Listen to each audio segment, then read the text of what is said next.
আমি জানি যারা দক্ষিণেশ্বর এই দিনটায় এসেছো তারা হয়তো রিলেট করতে পারবে।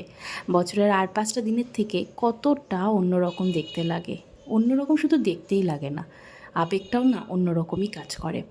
তো আজকে চলে গেছিলাম দক্ষিণেশ্বর মন্দিরে। যদিও আমি কালী পুজোর আগের দিন গেছি, তবুও দেখছি কোনো অংশে কালী পুজোর দিনের থেকে কিন্তু কম নয়, শুধু একটু ভিড়টাই কম ছিল। আর ভিড় এড়ানোর জন্যই আমি একটু কালী পুজোর আগের দিন গেছি। এত সুন্দর করে সাজিয়েছে বলার বাইরে। আর কত লোকজন আছে। কালকে যদিও কালী পুজোর দিন পা ফেলা এখানে দায় হবে।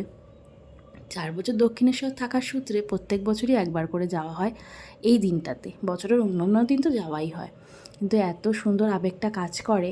কোনো দিনও কালী পুজোর রাত্রে থাকা হয়নি, মা চাইলে সেটাও হয়তো কোনো বছর হবে।